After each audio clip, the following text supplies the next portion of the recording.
We have our heading. Here we go! From the magic within our hearts.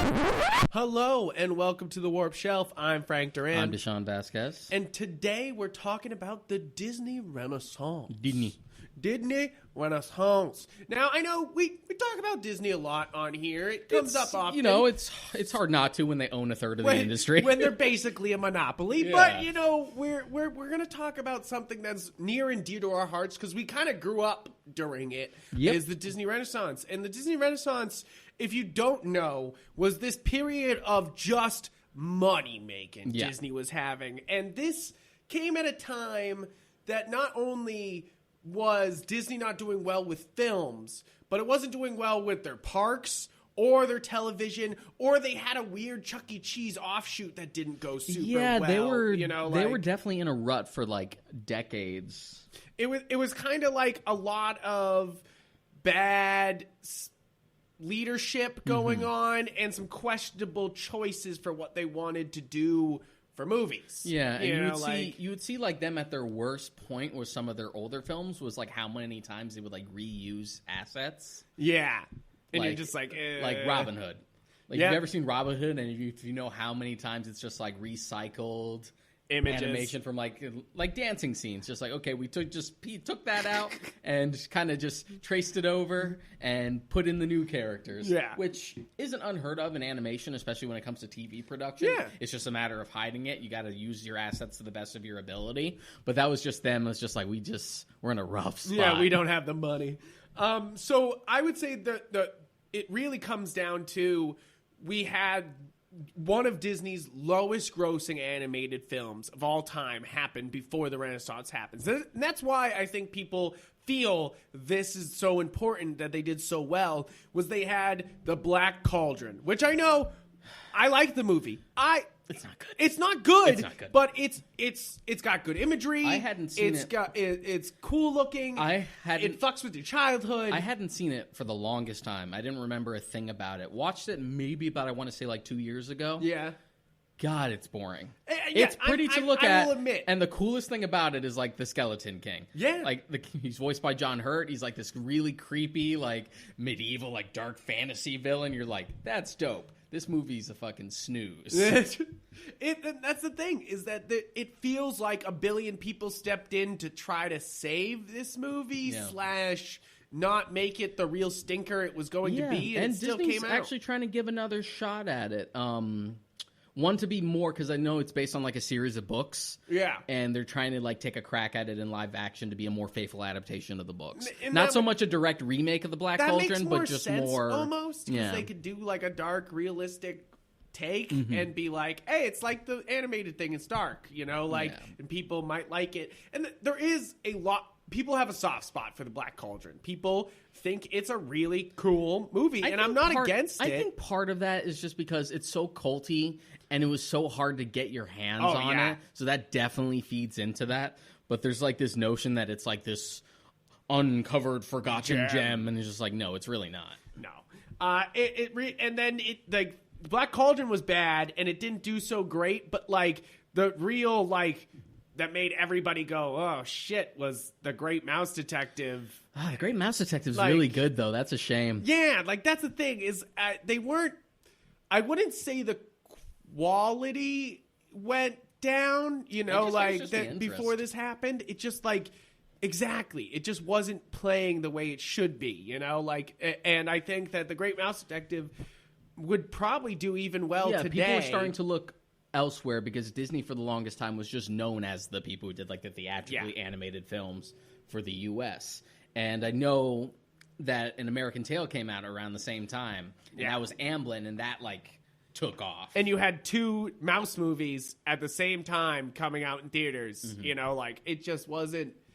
It's funny because it just seems like such a dark spot for Disney. So they had these two things happen, but on top of that, you have they called it Euro Disney or Disney Paris, just completely bombed. The French people just hated Disney. They were just like, get your corporate assholes out of here. And they literally like protested them super hard. They didn't want them there. The park did not do well, and then it had a bunch of problems with it. And now we have what we know as Euro Disneyland or whatever they want to fucking call it. It's not in Paris anymore. Yeah. But like, it's funny because like this was a time of not only the films not doing as well as they should, they were making risky location choices for their parks, and you had to be kind of like, what's going on, Disney? So it was one of those times where, looking back, you're like, this is when you buy the stock. But like this is when you buy the stock. But Yeah, like it was at the time, you're like, oh shit. It was definitely a far cry from when they first started, when they were coming out with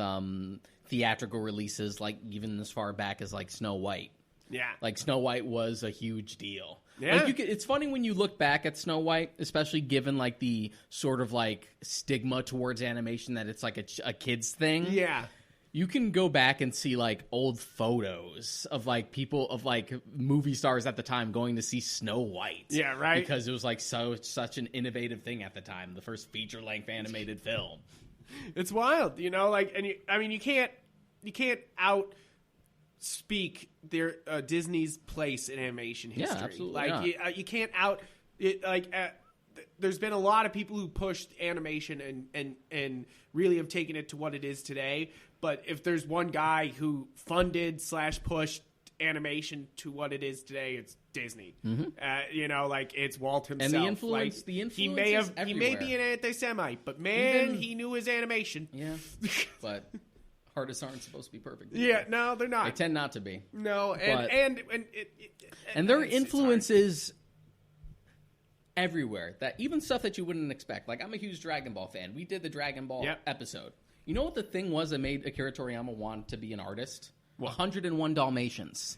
I love that movie. Yeah. That's a great movie. That was the thing that was just like, I want to be an artist. Of all things. I love that. And you never know. Yeah, and And it's weird to think, like, without 101 Dalmatians, I wouldn't get Dragon Ball. You wouldn't get Dragon It's Ball. such a weird, like, how do you get from A to B? Oh man, the animation though in 101 Dalmatian, just when what's his name is pulling on the pipe, it just looks so good the whole time. It's like it is inspiring. You look at it and you're like, God damn. So you have all this shit going bad. You have all of this going bad, and then you have this shining hope from fucking Alan Menken. Alan Menken is a goddamn genius. If you don't think he's one of the main reasons why Disney turned this whole fucking ship around, you're wrong. And still continues to turn their ship around. The man is a fucking genius, and I love them. And I think that he's one of the reasons why they continue to make a fuckload of money. I mean, Moana is a lot of Alan Menken. Like, and so was... I think Frozen 2 he advised on, too. So it's just like... Yeah, he tends to always be around. And so it wouldn't surprise me. It all starts here. The Little Mermaid, 1989. We have The Little Mermaid come out. And this takes over the world. You know, like Little Mermaid shot off. Yeah, like, it influences the rest of like the films going forward in the same sense that like Iron Man or the Avengers influence the rest of the films going forward for the MCU. Where it's just like it has to tick these boxes because we know this is successful. And it was the first one in a while that won them the Oscar. Yeah. You know, like, so this won 2 Academy Awards for Best Original Song, Under the Sea, and Best Original Score, and a nomination for Kiss the Girl. So, like, 3 fucking nominations for just the soundtrack. Alan Menken, people. Like, he's fantastic. But what do you think about The Little Mermaid just as a movie? So it's a weird story. It's never been one of my favorites. No, but it's not a. It's funny because I went back and rewatched it sort of recently, and you forget that it kind of starts how Frozen starts, where with a song from like people who have nothing to do with the fucking plot. Like Little Mermaid starts with a pirate song, and like Frozen starts with those ice pickers song. You're like, what does this have to do with shit, guys? Well, the song is actually foreshadowing for Anna's Yes. Frozen Heart later, Yeah, so it of does course. actually have a It purpose. makes sense. And it also establishes like what Arendelle will become because they're in like the frozen parts of the world. I'm just saying It has a purpose, It has Greg. a purpose. I get it. I'm just saying that you start off being like, is this a pirate movie? You know, like, is this an Ice Pickers Frank, movie? do you read books and read prologues to books and you're just like, what does this have to do with anything? Sometimes. That's basically what it is. It's like just setting the scene. It is saying. I understand. I'm just trying to make a point that they use the same device in both movies. And Pocahontas, they use the same device. Yeah. They're just like, here's something that has nothing to do with most of it. But I not mean, really. sort of. That's more of a just like we're sailing to the new world. Yeah. What adventure awaits us? That's basically what it sums up to. The Little Mermaid is one that's an interesting one because I usually try not to get up in arms about like the moral impact of a film. What kind of message this is send to children? I mean, it is weird Because- that she immediately is just like, I've never seen a dude before, and I will give up my voice for that dick. even less Like- that and more just like, what is the lesson of The Little Mermaid at the end of the day? That if you act selfishly, you'll get what you want in the end? Because that's what she That's does. kind of the way it's framed. Yeah, like there's not really anything learned here. Like, she basically gets what she wants, even Yeah. though she was kind of selfish selfish and almost doomed everyone. Yeah, you're kind of like, wait, it's a strange lesson. It's definitely a strange lesson, and you were like, this was a Hans Christian Andersen. Thank you so much.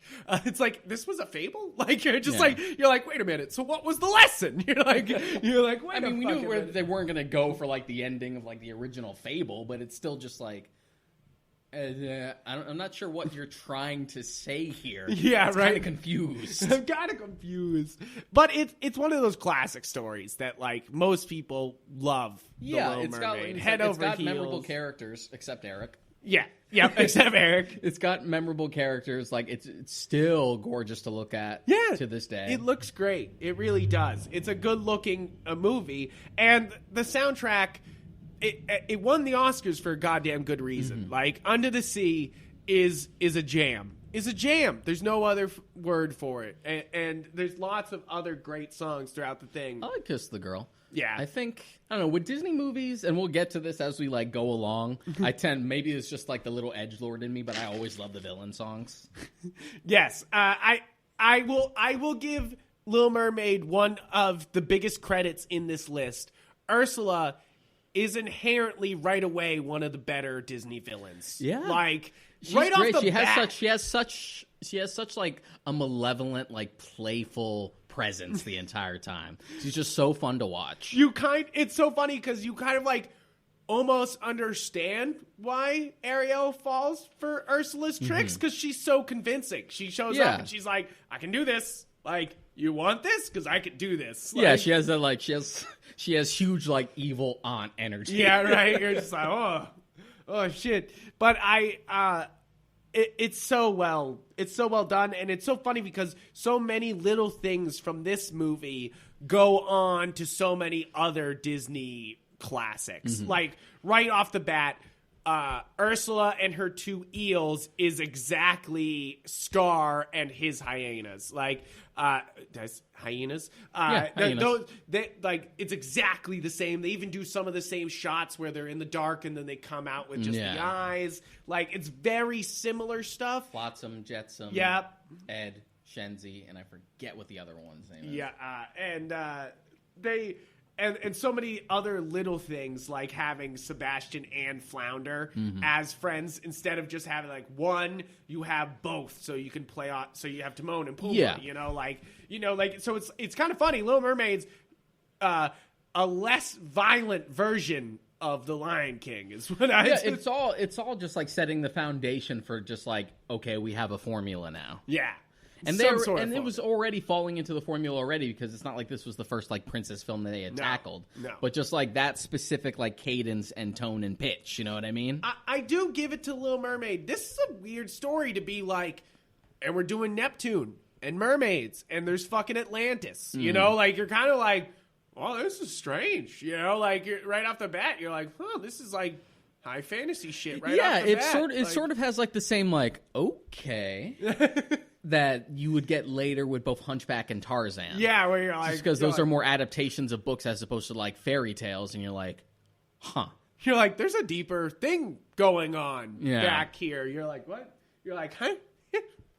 So next up, right after that, in 1990 and 1991, you have almost a flounder, but it still does extremely well. The Rescuers Down I really Under. like the Rescuers Down Under. As a kid, I was all about the Rescuers I Down never liked the first Rescuers growing up. Yeah. Like, I thought it was super boring, but I was always into Down Under. Like, I had the VHS of it. It was the only one I had watched. I had both, but I would only ever watch the sequel. It's kind of funny that the sequel did so well. And it's the first sequel produced by Walt Disney Animation Studios. Like, it's a weird one to choose because we were literally saying before is that you have the Great Mouse Detective, and that did not do super well, you know? Like, Yeah, and it being a sequel, too, and I don't think, like...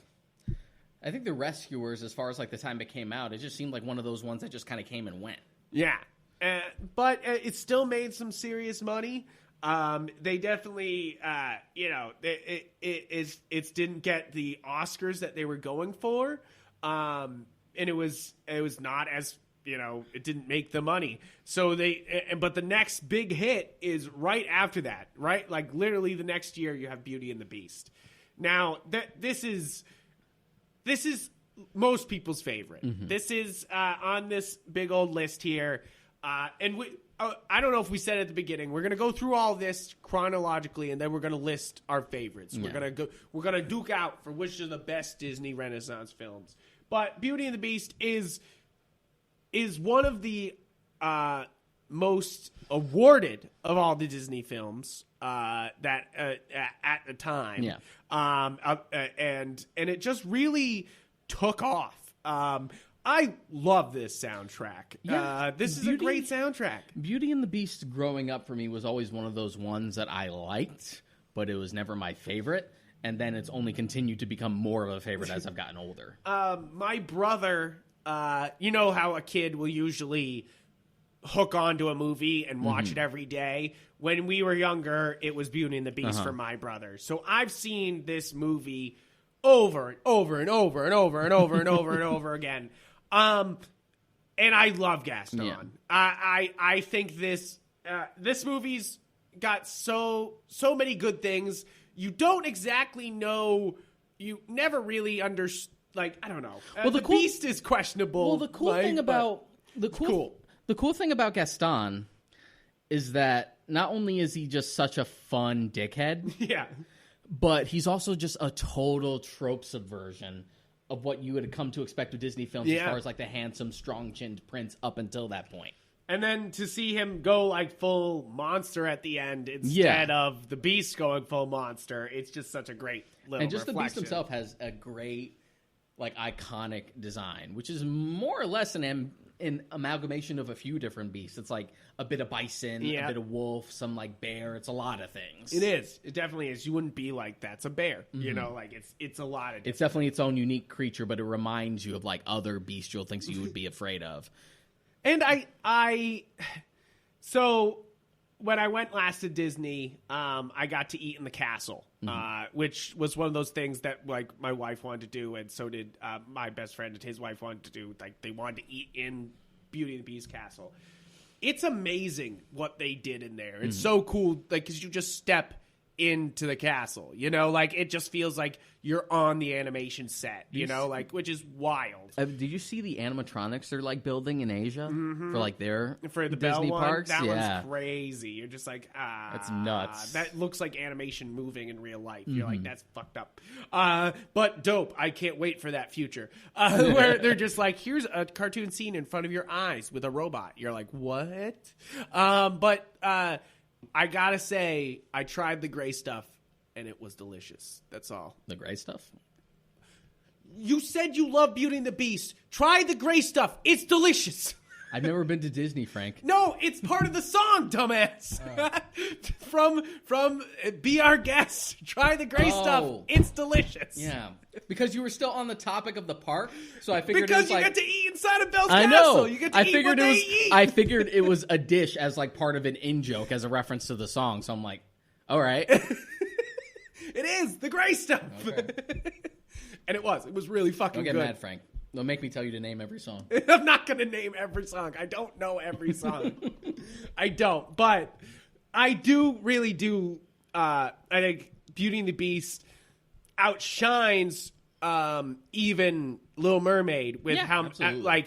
just absolutely it set the new standard. I feel it strikes such a nice balance because everyone and their mom always loves to like go for like the low hanging fruit of just saying, hey, Stockholm Syndrome, the movie. When you actually like look at the film as it's presented, it's not really at all. Like Belle's in complete control of that situation, and it's a very reciprocating relationship that's organic, which is something nice. that the remake doesn't have. No, we're not even going to talk about the remake. A lot of things it doesn't have. There's a lot, but we're not going to talk about the remake. But Other than I finished watching the remake and I wanted to watch Beauty and the Beast original. That's more or less what it boils down immediately, and then I did. But this was like the game changer going forward. It was also nominated for Best Picture, which would never ever like happen again because the Academy has like this thing with animation. Because it's a bunch of old white dudes probably just being like, what is this cartoon? Give them their own category. Barely did work. Give them their own category. Give them Best Animated Film so we never have to see one of those fucking cartoons get nominated again. And that's basically what happened. That's more or less what happened there. Because after that, there was Best Original. There was Best Animated Picture. And you're just like, okay. And they needed it. Because there was, after Beauty and the Beast, you have these two, like, I feel the next couple ones is almost insane. Like, the next couple years of Disney is just so, it's almost mind-boggling. Because it's just so, like, step up to the bat, home run. Step up to the bat, home run. Step up to the bat, Aladdin, Lion King, Pocahontas, Hunchback of Notre Dame, Hercules, Mulan, Tarzan. You're just like, what the fuck is going on? Like, because it's weird that we started this list and we have to like kind of step back a little because you have Little Mermaid, then you have Rescues Down Under, and you're like, oh, maybe that didn't make as much. And then you have just fucking hit after hit after hit. You could again compare it to the MCU where you're just like, you have Iron Man, then you have Incredible Hulk where you're just like, it's good, but it's not quite Iron Man good. Just like, okay, we're right there. Then we start to just get better and better. But it's a wild money difference. If you look at the United States box office here, all the other films crack the $100 million mark in the U.S. box office, and Rescues Down Under makes only a measly $27 million. And you're just like, only 27 fucking million. You're like, oh, fuck me. But the other ones just knock this out of the park. Aladdin and The Lion King were the two favorites for me growing up. Aladdin tends to be every boy's favorite growing up. I was going to say that if I'm not... I'm having an internal struggle because I can't decide at the moment if Aladdin is my favorite or Lion King is my favorite because they are my two of this list. Absolute favorite. Yeah. I watched Aladdin again and again and again. I love that movie. First off, it's Robin Williams just letting loose. Like somebody just let him into a fucking studio and then they were just like, we got to animate that afterward. All right, let's do that. Because this wasn't the take. Most of the time, they were bringing in actors, and then they were voicing over what they had already kind of made. And here, they like had Robin Williams record, and then they were like, okay, pretty much, it was pretty much made like him, around him, which is wild. Yeah. The whole beginning scene of Aladdin is him just in the recording studio making shit up. Yeah. If you see the other takes, he does different things every time, and you're kind of like, you goddamn genius. You just, because he just comes up with that, like the Julian Fries thing off the top of his head. Yeah, that's that's pretty much what his job was. So the idea to like not try and constrict him and try to keep him on script, but to actually just like let that loose. And you know what? Keep what works and just get rid of what doesn't. Just let him go, and we'll use what we can. It's true, and I think this movie is unique in the Disneyverse because of that. Aladdin is fun, not only because of that, but it also had like the male lead this time. Yeah. And it's a much more like adventurous movie compared to the others. But you also have a very strong female lead in Jasmine. Yeah. This is the only princess other than Mulan who will fucking kill you. Like, the other princesses, maybe they could kill you in a fight. But I'm talking Jasmine will stab you if she had the fucking chance, you know? Like, and she almost does to Jafar several times there. She's ready to, like, go down against Jafar at several times in the movie. And But you're just like, it's easy to see like this, every like kid I know, especially like a boy, Yeah. I knew that was always their favorite. Aladdin's It was great. always the one that was like the boys really like. Me and the boys watching Aladdin. I mean, it's got specific like little boy jokes like when he's picking the rides and he's like, "What do you want? Elephant?" Like blah blah blah, and he goes, "Camel, careful, they spit." And like we used to do that all the time with my dad. We'd just be like, "Careful, they spit," and then just like randomly spit somewhere, like you know, like it's just like it's one of those things that I think Aladdin is endlessly quotable. Yeah. If there's one movie out of all of And these, it's still- I know And it like still the back holds of my up. hand. The only thing is like it is very much a product of its time. It's so damn 90s, especially just down to Aladdin's actor. Yeah. Like yeah. he's basically like a surfer dude. Yeah, he is. And they kind of, they were basically like, they crack me up because they're just like, what if we did a surfer dude in Arabia? And you're just like, all right. Like, and the 90s. Yeah, and then they really took that much later and just were like, what if Tarzan skateboarded? And they were like, okay, bring in Tony Hawk. Like, and they were like, you were like, what? Yeah, Aladdin's a fun one. It definitely has one of the better villains. Yeah, Jafar. Like everyone loves Jafar. Everyone loves Jafar, and he's one of... So, the real test of the villain, and it's going to sound stupid, and a lot of people will probably disagree with this, is they do well in their own movies, I think, most of the time, but how far do they go in other mediums? And I always test it with Kingdom Hearts. Are villains fucking terrible in Kingdom Hearts?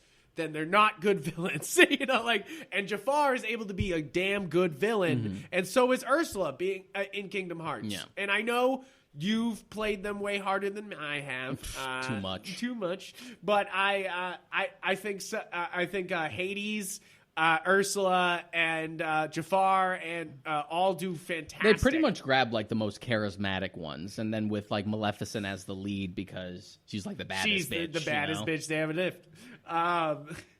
And I think they do such a good job there.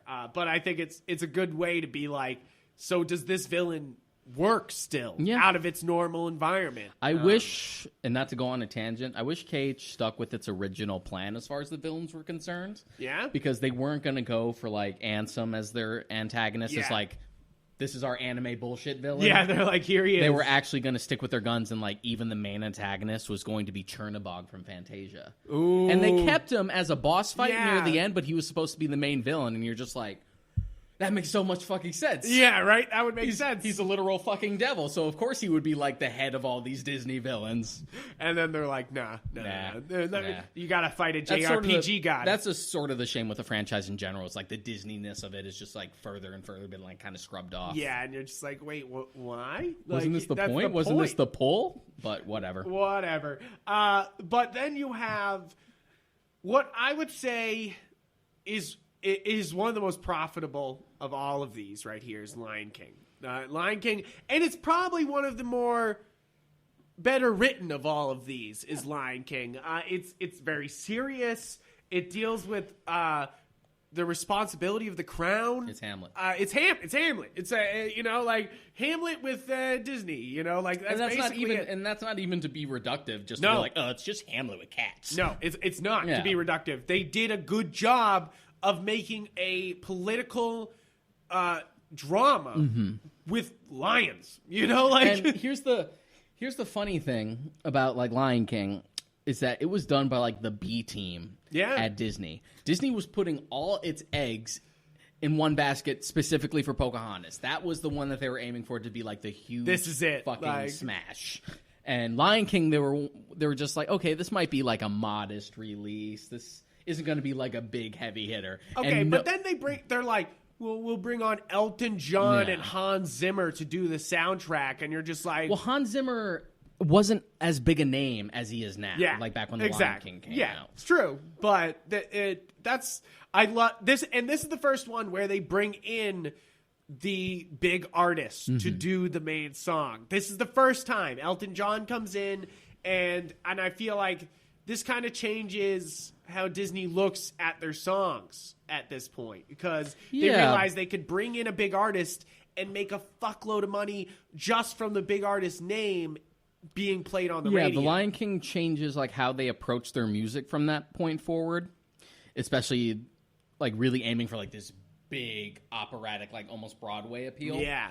And then what Aladdin changes is probably just their approach to humor and Yeah. just like how successful it can be. It to can be bring on, irreverent. Yeah, and how successful it can be to bring on a big celebrity as a huge pull, which wouldn't Yeah. only just influence Disney going forward, but animated everybody. films even now. To the Secret Life of Pets, Yeah, to the point where it's gotten way out of control. where every animated movie, even if it's absolute trash, somehow gets a crazy amount of good people in Yeah. it. You know, like you're like it must be an easy paycheck for some of these people to cash this paycheck. You know, like you're just like, especially for some of these animated films, you're just like, how? So, Lion King, though, I love this movie. As it's another one that we quote all the time in my house. Like I even still do the "What do you want me to do? Dress and drag and do the hula?" Like I do that. I do that constantly. And it's funny because that's my favorite line in the movie. And then they do the remake, and they're like, "Let's PC size that one fucking bit," and you're like, "Why?" Like that joke is funny no matter what, and they still are like, no, we should change that. They're like, Yeah, The Lion King was an interesting one because it's kind of baby's first epic. yeah, You know what I mean? No, it's like true. it really is. It's true. It's funny because we joke that it's Hamlet with lions, but it really in a way it's kids' first introduction to like this deep to like drama. to like Shakespearean epic dramas. Yeah, you know? you're like, huh. And it's funny because I remember even as a kid, first time reading Hamlet, and like I knew Hamlet was, you know, I knew it, but then the first time reading Hamlet, I was like, oh, it's like Lion King. Like I was just like, so it's like it's funny that you know you could give these kids like a classical education through this, you know, this medium. You know, like it's Yeah. kind of funny in a way. You know, It's like, definitely like one of the ones I would always watch as a kid because like it was the slightly darker one. And it was the epic one. Oh, but and there were some like great jokes. Like Timon and Pumbaa aren't like my favorite of like the comic relief characters, but I still like them. Yeah. Because I know depending on who you ask, there are some people who like kind of find them annoying or really, a little I grating. love Timon and I Pumbaa. like them. I love them. They're Like so funny. I'm just kind of in the middle for this. I have a friend who like The Lion King is his favorite movie. No, just but period. I mean, okay, so it all comes down to the cast because we were saying like it's a big deal they brought in Robin Williams for Aladdin, Yeah. but everybody else in the cast is pretty much nobodies. You know, like they brought him in for those parts. Lion King is stacked, yeah, baby. they were actually Stacked, bringing even for in the bigger time. actors. Yeah, you had James Earl Jones as Matthew Mufasa. Broderick? Matthew Broderick as Simba. Jeremy At the Irons as time, Scar. that's fucking huge. Yeah. Matthew Broderick in the 90s is huge. Like that's a big deal. And then you got Nathan Lane as Timon. Like that's why it works. Is that it's basic? You were saying baby's first drama, but it's basically baby's first Birdcage. You're just like I might as well just go watch Birdcage because you're gonna get you're gonna get Nathan Lane and Robin Williams in it. But Nathan Lane. This is where I fell in love with Nathan Lane. I'll watch anything Nathan Lane is in. He is so fucking funny, and I always just love him in Birdcage and this. I think that these are his two absolute shining moments, and I know they're so far apart movie-wise, but they are. But they are quite. They are his. I mean, you know what you're getting at. Yeah, for both those movies.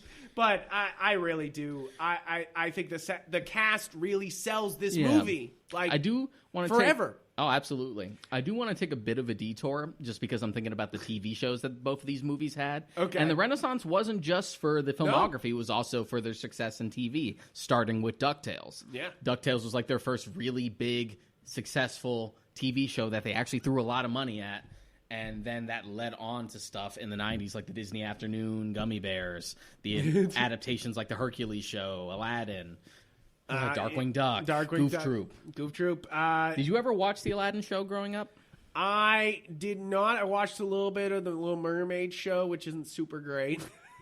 And That show was fun. The Aladdin show was fun. I did. Yeah. I wasn't a big Aladdin show guy. I think it helped that like I had like Return of Jafar and King of Thieves growing up, and Return of Jafar is more or less a feature-length pilot for the show. Yeah. It directly like leads into it. It's just like, and here we are. Yeah, and the show came out right afterwards. It literally like sets the foundation for the show. And it's mostly just them going on other adventures, and the cool thing is they tackle other like Arabian like myths and legends and stuff like that. This is also the time of Gargoyles, which Gargoyles. fuck, like, okay, if there was two shows that you would be like, I bet Frank watched these as a kid because I listened to the podcast, it would be Batman the Animated Series and Gargoyles. If you know anything about this show, you probably could have guessed that those were two of my favorite shows as kids. Because both of them were just dark stories, and they were telling really cool noir things and bad guys, and both shows are fantastic from two very different companies. Oh, very much so. But and really just doing fantastic stuff. But and I mean Rescue Rangers. Yeah, Rescue Rangers was great. Rescue Rangers But was as great. far as like the Aladdin show, solid. Yeah? The Lion King show was a weird one. It was which one? It was they got a new one, it was right? yeah, not the Lion Guard. There was a Timon and Pumbaa like solo show. Oh yeah, I remember that It because was- I remember being like, that doesn't look like Yeah, the it's animation. weird. It was weird. It was like it's like Timon and Pumbaa going on like Looney Tunes style adventures. It was odd. Which I had not seen any of the sequels to Lion King.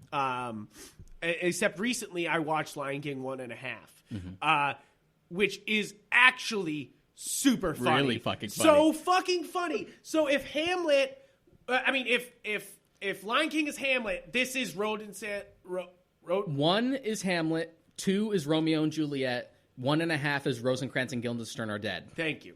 That's exactly what I was going to say. Yeah. And that's what they are. And you know what? I don't mind that. 2 and 1.5 are surprisingly much better than they should be. Yeah. Like, so when you're talking about, we talked about Beauty and the Beast earlier, but we didn't say Beauty and the Beast 2, which you should never. Enchanted Christmas, outside of Tim Curry being in it as the villain, which always a fun time. Yeah, outside of that, Enchanted Christmas is really fucking bad.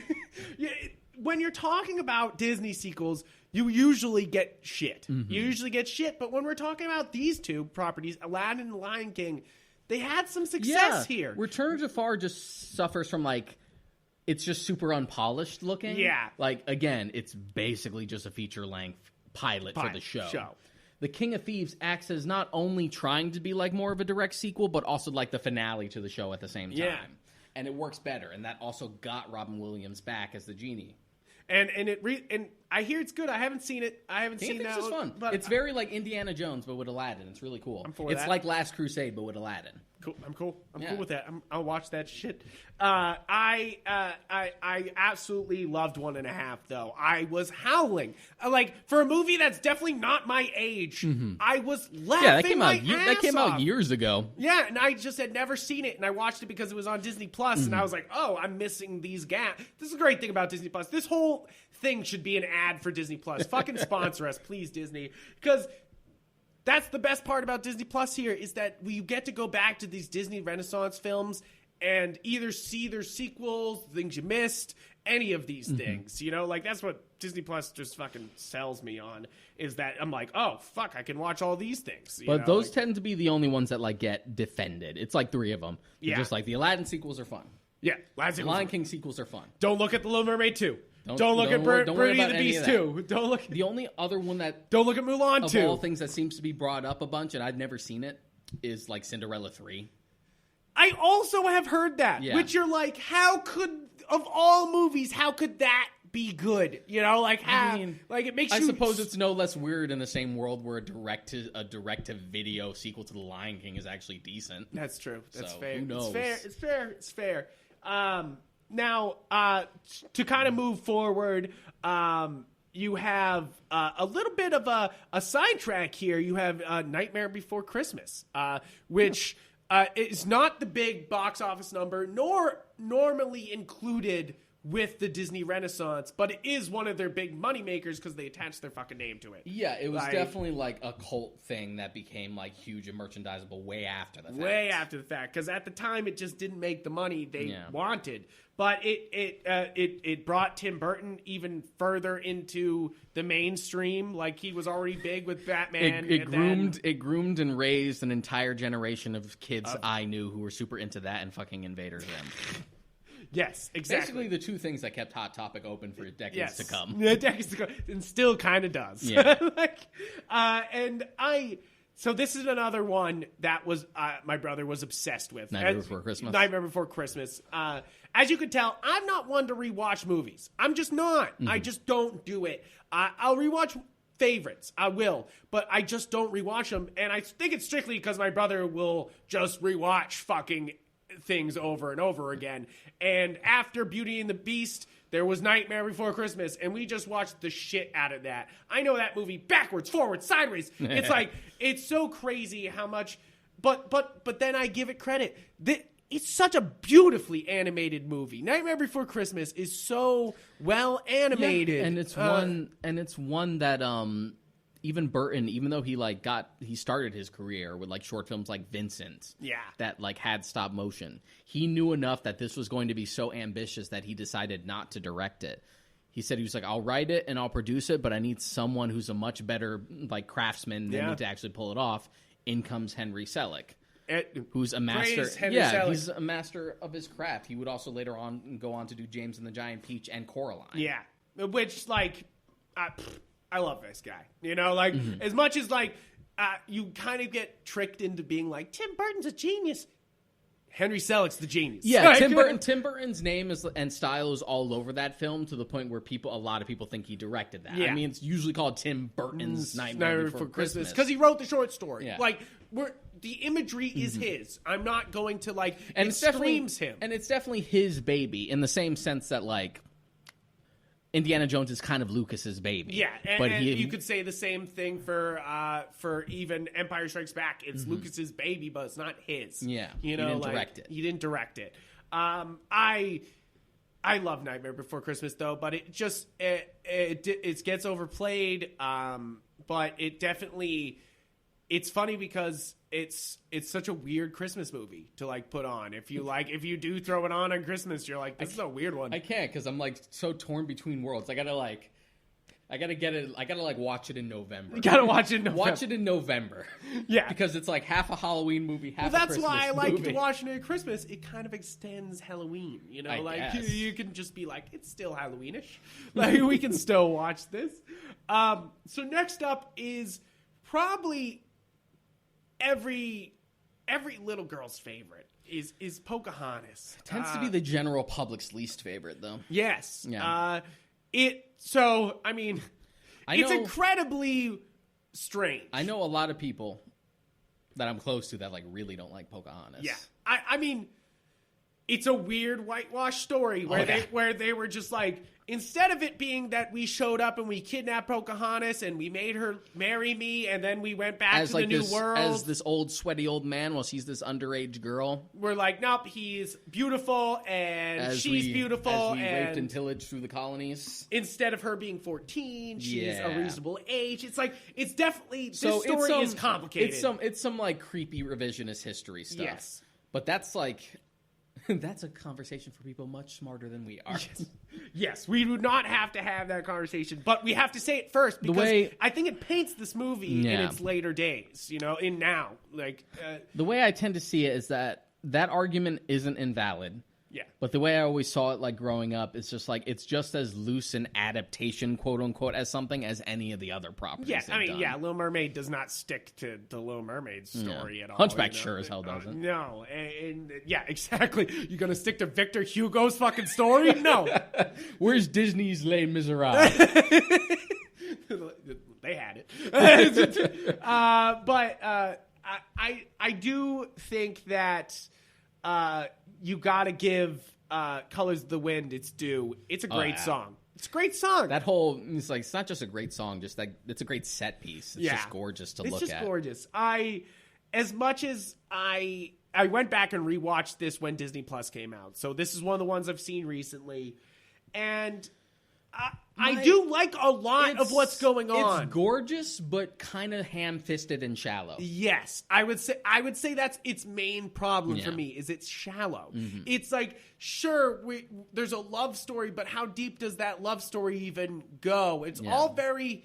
And I mean, some people will be like, Frank, it's all visual, and as a filmmaker, you should be happy that they did all the things visually. And you're like, are you going French? Because the French cinema. But no, I get the point that they were trying to be more visually storytelling with Pocahontas, and the point is that they can't communicate with words, but also it just feels shallow. And it's so on the nose, too. That's like another problem I have with it. Yeah. It like Colors of the Wind is a great song, but aside from that, I mean, I do kind of like Radcliffe's song just because it's so stupid and hammy.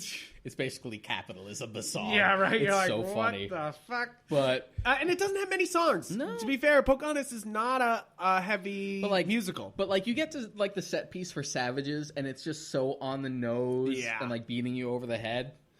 Yeah, and And there's like, it's some just it's so clumsy. And sometimes the animation in Pocahontas doesn't look super great. Not all the time. Like, not all the time. It's like they spent the money here, but I think part of the reason is that they really went out there with like a different art style for that film. Yeah. I would describe like the character design in that as kind of like boxy. Yes. Like boxy and rigid. Yeah. But it has like this gorgeous look to it. It does. But the more loose and soft character design tends to be, the easier it lends itself to animation in general. Yeah. So that just might be part of the problem for it. You know Christian Bale's in that movie? Yeah. You're like, Little what? baby Christian Bale. I mean, he was in Newsies. Yeah. Like, and that was around this time too. Mm-hmm. Like, they were throwing money at Christian Bale. It's just weird, like baby Christian Bale before his career It's really weird to took think off. about Christian Bale as a child star that has made it. Like because he didn't go nuts. Yeah, because he didn't. Well, we don't know that. One. But oh, good for you.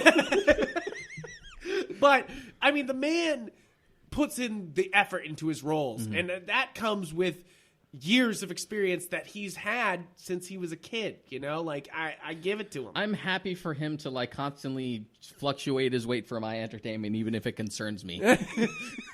I mean, the mechanic concerned me. Like, Oh god, the machinist. The machinist. And then the fact that he did Batman Begins right after that. where he bulked up 200 pounds. You're like, what the fuck, bro? The thing is, he actually over bulked up. He's bigger in Batman Begins than he is in either Dark Knight or Rises. It's funny. You can tell. Like Dark Knight Rises, he's just not bulky enough for like as he was in Begins. He's got like an actual Batman build in Begins, and then mostly because like the suit was a lot lighter. Yeah. He like lost a lot of weight. He didn't have to worry about it. Whoops. Wasn't as much exercise as like big bulky rubber. Now, next up, to not get off a tangent, is one of your favorites. It is my favorite. Hunchback of Notre Dame. I as a kid, this movie concerned me. As a teenager, I loved it. It was so funny. Hunchback for me was one of those ones that never really stuck with me or struck a chord when I was growing up. It was just kind of the one that came and went.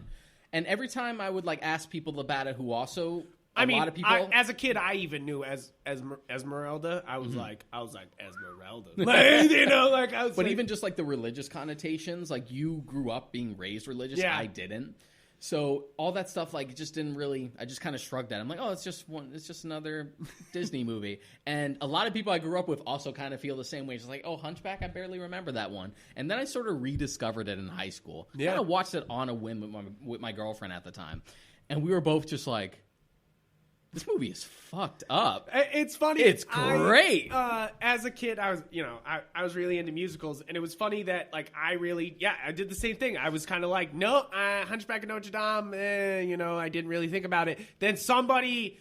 I did a lot of songs with Joe Falabella. He great composer now. Back when we were composing weird musicals and stuff, one of his first compositions he did was Hellfire, and we like sang it together. I remember like doing Hellfire with them, and I remember being like, "This is a crazy fucking song." The best Disney villain song, yeah, in their entire filmography. It's fucked up. Which going on to the best Disney villain that they've ever put. Fight me, Frollo's the best. Frollo's best crazy. Villain. Frollo's scary. Straight Yes. up, like he will fucking shoot your mother, and just to go out, like when you go out to lunch with him, like he's fucked up. Like Yeah, just like, people what? cry is just like. Yeah, it's violent. It's violent for Mufasa to like fall into a stampede and be trampled to death. Yeah. But it's also violent for your opening and for your movie to open with a mother being killed on the steps of a church, And then him almost smashing a baby on the steps of the church, and almost trying to drown a baby in a well. You're just like, all right. So That's what kind of movie we're going for. All right, and then he falls. This is a dark story, and This is one of those ones that I think even everybody after it came out was like, "What the fuck, Disney?" Like everyone was like, "That was kind of wild." After so many, so many hits, Siskel and Ebert both liked it though.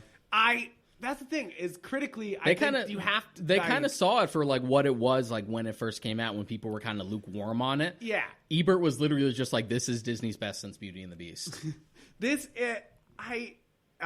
He's not wrong, like he's pretty on the nose. Hunchback of Notre Dame is so well structured. Yeah, it has the ending. Even as a kid, made me go, "Wait, Frollo doesn't end up with Esmeralda," But like, it's an important.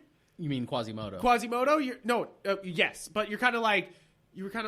It made me go, "Whoa," like it kind of blew my mind because it's surprisingly adult. It's very human. It's very operatic, especially like during the climax. It's beautiful to look at, and all of the songs, save for A Guy Like You, are really damn good. Really good. I love this movie. I think it's because believe me, it's just scary. It's not just Hellfire as like a one-trick pony. The songs in that movie are the biggest problem with it are just the gargoyles. I was gonna say it's not flawless. It's got as George Costanza as fucking gargoyle. As comic relief characters, they just don't stick. They don't like land as well as they could have.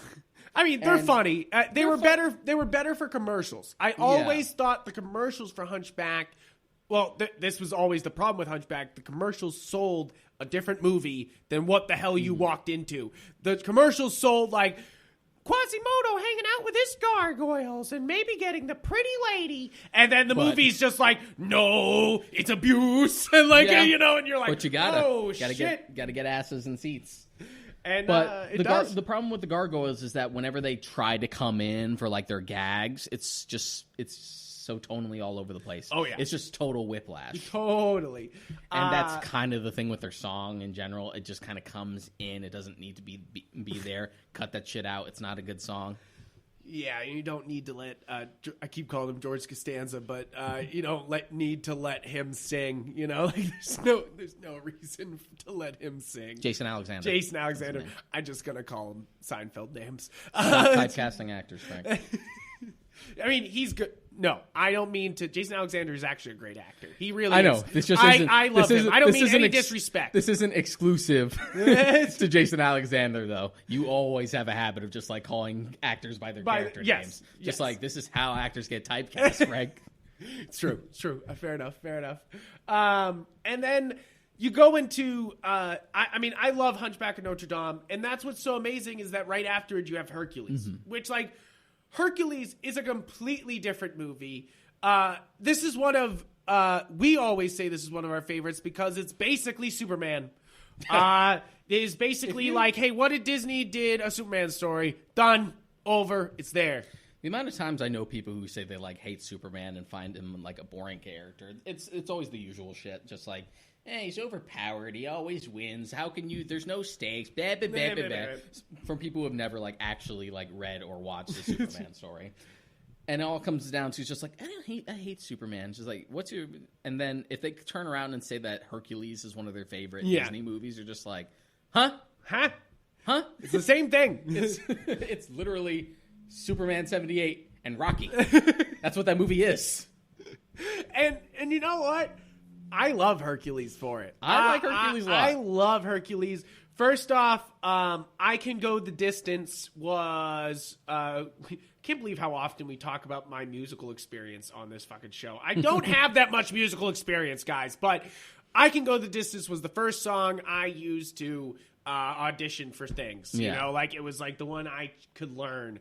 And I love that song. There's not many songs in Hercules, and there's some, but not sung from the main hero. And I think the soundtrack's great for Hercules, but I think that song's amazing. I Can Go the Distance is so fucking good. And then to find out it's really just Michael Bolton being like, I wrote you a Disney song. Here you go. You're just like, damn you, Michael Bolton. You're so damn good. Like, well, depending on who you ask. Oh, hey, have you seen Netflix? Michael Bolton's You want to talk about like a Valentine's special on Netflix? A controversial artist. What? I get peaks and valleys. Like, I don't care. Like, I'm indifferent. But I get peaks and valleys of people who like fucking hate Michael Bolton and people who love Michael Bolton. Who could hate Michael Bolton? Fucking funny. Who could hate Michael Bolton? I love Michael Bolton. I've met him in person, so I think he's great. Did he slip a check in your pocket? No, I just think fucking shit. I mean, I did work a show with him, so yes, technically he put money in my pocket. Fucking shit. But really, I just think he's I think he put out some amazing songs during his time, and he's extremely talented. And then I Can Go the Distance shows that he can do just like a corporate song and just like fucking nail it. Hercules, I love the animation style in Hercules. Yeah. I love it. There's something about the way the clouds move that make me so happy. Yeah, it's trying to look like art that you would see on Greek and Roman pottery and walls. I love it. It's like that it's like very soft and rounded in details. Like I always think of Zeus specifically for that movie with like the rounded curly hair, but like the sharp lines and like rigid beard. Yeah, right. Like he's made out of you could see stone. You can picture seeing that on like a vase. You know what I mean? Exactly. And the vase animation is always fun in that movie too. I love Hercules. It's one of those ones that I personally watched again and again as a kid. Yeah. I thought it was great. I love the voice acting all throughout it. Everybody, first off, Danny DeVito as Phil is fucking great. He's definitely one of the better ones of just like, because post Aladdin, there was a real attempt to be like, we need like that genie-like character. We need that genie. Phil is one of the better ones. Absolutely. Because, no, I mean, the next movie has probably the best one other than Robin Williams. You have Eddie Murphy in Mulan. I'm not crazy about Mushu. You're not crazy about Mushu? No, He's Mushu's so fine. fucking funny. Mushu's fine. Sorry, I must be a much bigger Eddie Murphy fan than you. I fucking love Eddie Murphy. Okay, you're about to be like, have you seen all the Police Academies? And I have not. I watched Delirious and Raw when I was like 10 years old. So did I. My parents used to quote Delirious all the time. They'll be like, oh, he's on fire. Roll him around. Like, you know, like. Gunny Goo Goo. Yeah, Gunny Goo Goo. And the Gunny Goo Goo Mobile. Why did we both watch that at way too young of an age? Because that's an adult I mean, it's set. unsurprising for me because my parents didn't care. They would watch it beside me. But for you, it surprises me. They were really into Eddie Murphy. Yeah. Still, like Delirious is one of the best stand-up comedy specials of all time. Like Mushu's fine. You're not going to get on me because you're not going to get on me for indifference. No, I mean I won't. Fine. But I don't dislike Mushu. I think Mushu's pretty fucking funny. I think he has the best lines in Mulan. But we're getting sidetracked. Hercules. So fucking good because Danny DeVito does good. Who's the voice of Hades? James Woods. James Woods, so good. Like he is fantastic in this movie. I know it's easy to be like look, it's a good voice actor because he's angry, but like he's so good. But it's another case of like Robin Williams with the genie, where a lot of his lines were just like improvised and they kind of animated around it. Originally, believe it or not, John Lithgow was actually going to play that part. Really? Yeah. That's which is funny to think about in retrospect because you get like Lord Farquaad afterwards. Yeah. So, but when James Woods came on, it kind of just changed that dynamic entirely. Yeah. And he sort of made the character his own, and he like put a lot of improv into it, and they sort of animated around that. And you could tell. Yeah. Like some of the lines in that movie are just like, yeah, that wasn't written. Yeah, like nobody wrote that. I love this movie, and we were talking about Kingdom Hearts earlier. My favorite of all the Disney levels was always the Hercules level. I love to go in. I love the Coliseum. I know it's the same fight again and again, but it's a good time. The cool thing about Kingdom Hearts 3 was that it was actually like Thebes and Mount Olympus finally. Ooh, and it was pretty dope. That's pretty dope. Yeah, I'm down for that. But the appeal of Hercules was in the same way the one for Aladdin, where it was the one that felt like an adventure. You know what I mean? He went places. Yeah. Like he did. He travels around, and there's a lot to do. And I definitely. I'm surprised how well that fight with the Hydra still holds up, because the Hydra is CG, and how good it still looks. He still looks good. Yeah. Seriously though, they experiment there. And, like, you have the CG elements in Aladdin when he's going down the tunnel, and that always looks like butts. It always looks like it ran on your fucking when computer he's trying to escape 90s. the Cave of Wonders as it's falling apart, and you get the POV shot, and it looks like a DVD menu. Yeah, that's exactly it. That's exactly it. It looks like a DVD menu, and that's the main problem. Is that like it could have been a nicely animated I'm moment. Sure, for like the early '90s, it probably looked like spectacular, but now. Whew. Yeah, it's rough. And then you see something like the Hydra, and you're like, that's pretty good. Yeah, even though it's very similar, they're definitely learning from it. Like definitely similar techniques being used in each one, especially with the Aladdin POV shot, and then him going down the neck of the Hydra, and you see like the bumps on the Hydra. It's very similar camera movement there. Now, I love Hercules. I think that merchandise wise, they probably knocked it out of the park the most with Hercules at the time. I mean, that was the real like marketing. Yeah, marketing. Even the movie does it. Yeah, it makes a joke about it. Makes Nike jokes. It makes like they even drink Gatorade. Thing. And I have heard the arguments like you and I both love Lindsay Ellis, and like her video on Hercules is a great watch. Please buy her book. I have. I'm reading it now. Yes. No, I'm saying to the audience, please buy a book. It's really good so far. It's a first contact story. Good shit. Ooh. Yeah, sci-fi book. I'll read that shit. But super marketable. And it's weird that, like, as a kid, you have no idea how anachronistic that whole movie is. Yeah. Because that's always sort of been a thing. Like, you have the genie with Aladdin. He's making, like, modern pop culture references and stuff. But Hercules, like, really leans into it. Yeah. Like, almost too much where... I know the country of Greece banned the movie because it misrepresents Greek culture and history, like not history, like folklore, mythology badly. Like, and I'm talking badly. Like, if we're talking like sticking to like myths, they just were kind of like, fuck that. It's so like it's so weird that the main thing that Hercules is known for, the trials, is like summed up in a montage. When he gets to like the zero to hero thing. Just like zero to hero. Just like that's the Hercules thing. That's what Hercules he is does known for. And they just kind of like breeze through it. It's so weird. Yeah, and they're just like, and moving on. But I gotta say, I love the ending of Hercules, even though it is just Superman ending. And like it is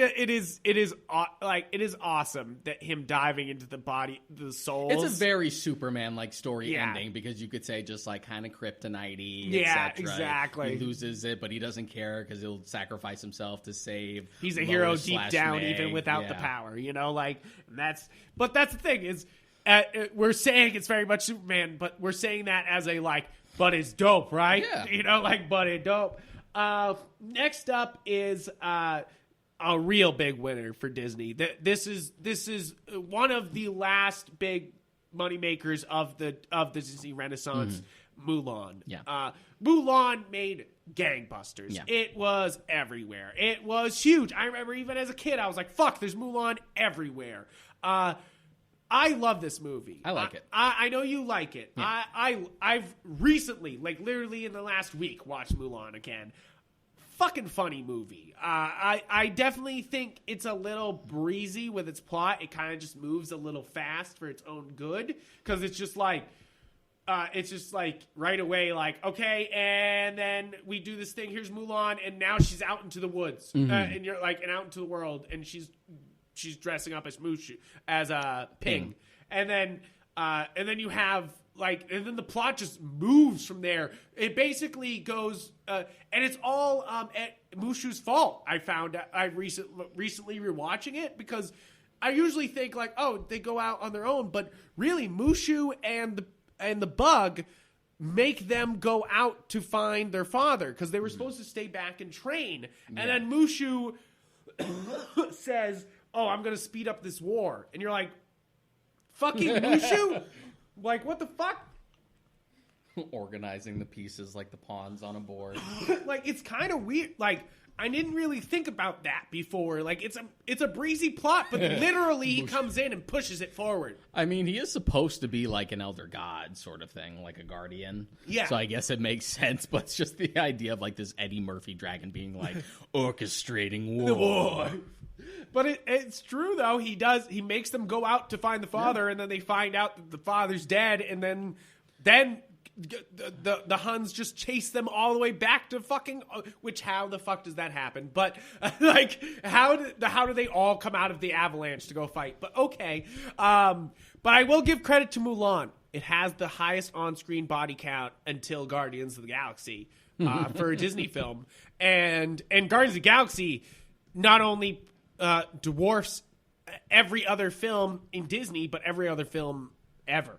There's a lot of people that die on screen. If you're thinking about, you're like, oh, well, they blow up Alderaan. Isn't that like a billion people? You're like, yeah, but you never see those people on screen. Yeah. You literally see the people die in Guardians of the Galaxy, and you're like, what the fuck? But going back to Mulan, even as a kid, I always thought that was like, God damn, they killed a lot of people. Mulan just killed a lot of people. Because she launches that rocket at the mountain and starts an avalanche and just kills a gigantic army. Killing armies. Like, a whole army. And then they disavour after that. Which, like, I know culture and everything, but she just destroyed, like, saved thousands of lives. Like, they celebrate that's her the at idea. the end of it, but like her real move was there, like, was that moment. Like, she saved China then. Like, it's like everyone else back afterward is like, oh, you saved the emperor, but that's not the real saving. Like, the real saving was her fucking launching a rocket into the side of a mountain and murdering fucking thousands of people. Yeah. You're just like, Jesus Christ, Mulan. Like, where did this come from? Like, it's fun. I probably wish maybe I would have liked it more growing up if it just had like a bit more teeth. Yeah, I definitely feel that Mulan doesn't have, even for what the subject is breaching, it doesn't exactly have teeth inside them, because even that the moments that make Mulan want to dress as a boy are not like, it's just because she's not doing so good like as a pretty lady, instead of it being like she has man tendencies or something like that. Or an actual like Mulan film that's trying to like be more accurate to the actual story is coming. Makes it would be more interesting to me, and that seems like what they're trying to aim for with the remake. That's actually one of the things that like makes me a little more optimistic about it, because they're doing something different, as opposed to just like the paint by numbers they've done up until this point. I agree. I would say Mulan is the most interesting out of all the live action remakes, and strictly because they're not doing the Disney. They're not doing again. the same thing. It's the only one where they feel like, okay, they have a take, and they're really like swinging for it, and they're going for it. And I'm okay with that. Yeah. How it turns out, we'll have to see. We'll have to see.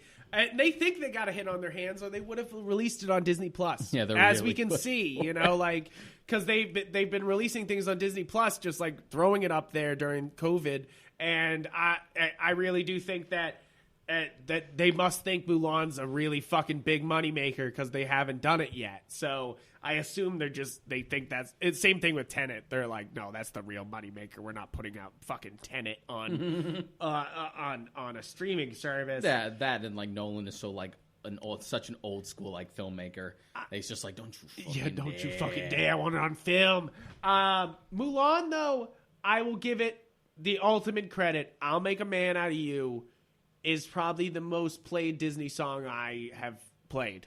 Like on my personal time, like if I was gonna pick a random Disney song to play, it's gonna be "I'll Make a Man Out of You." The only one that people remember. Like if I point to someone and say sing a song from that film, that's not "I'll Make a Man Out of You." Yeah, they start drawing a blank.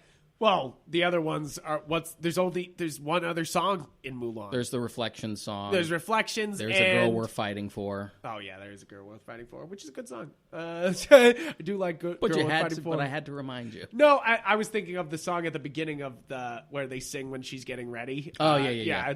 I was thinking that song. I was trying to think of the words to that. So there's like 4 or 5. So yeah, which is it's not that heavy of a song movie anyways. So I think the live action remake with no music could work. I just think "I'll Make a Man Out of You" is, out of all these songs in the Disney Renaissance, I think is one of the best. It's up there with Hellfire as some of the best. Just like, hot damn, how'd you make this shit? And then so we have the last big one of the Disney Renaissance here. We have Tarzan. Yeah. So this is 1999, 1998. I was born in 1992. So this is when I'm starting to be like, understand some shit. You know, like I'm starting to like see some things. I like Tarzan. So do I like Tarzan a lot. And it's got good music. It's got great animation. And Elton, Phil Collins. Phil Collins did not have to go that hard, right? But he did. He did it for us. For you. He did that for you. And that's really it, is that there's a lot of people that come in and do great work. Like you have Elton John on Lion King. That's fantastic. And he helps out with the other songs on that soundtrack a lot. But Phil Collins does every song in this fucking movie. Yeah, and it's interesting that they decided not to go for a musical route as far as like any of the characters singing them. They're just other inserts. than Camptown, not Camptown, Camp, where all the monkeys. I know are what playing. you're talking about. All the monkeys are playing all the junk. That's the only one. And that's the one they play at Disney a lot. They play that a lot because they're like, that's all we got for Tarzan. Of course, that's the one they play the most. That's like the big, hey kids, make some noise. Make some noise. Bang on shit. Bang some shit. I love that song though. I do think it's good. If you're gonna have one, where they sing, you're like, that one's a good one. But I think Phil Collins, he makes this movie. Yeah, it's an adventurous, fun one. It's cool to see it again, like Hunchback. Sort of a weird pull for Disney. It is a weird pull because it's a classic story. Yeah. Before this, Tarzan was known for its serial, and I'm not talking just serial show where you would go to a movie and you would catch a 15-minute Tarzan stuff. Yeah. Tarzan was a book series. Yeah. You read like James Bond, you read Tarzan stories, almost exactly like James Bond. He's kind of a hero. They almost writ James Bond the same way as Tarzan, where you would always start Tarzan in trouble. Like he would be in a fight with something or in quicksand, or exactly like a James Bond thing where they don't tell you anything, they just throw you in. Serialized, self-contained adventures that you could just grab any of the books and just read. Exactly. And it's odd. It would be as weird as Disney trying to do a James Bond film or doing Sherlock Holmes. The closest they did was The Great Mouse Detective, where they like kind of pushed away. It's just like, it's not Sherlock Holmes, it's Sherlock Holmes. It's a mouse that lives in Sherlock Holmes' house. And a mouse.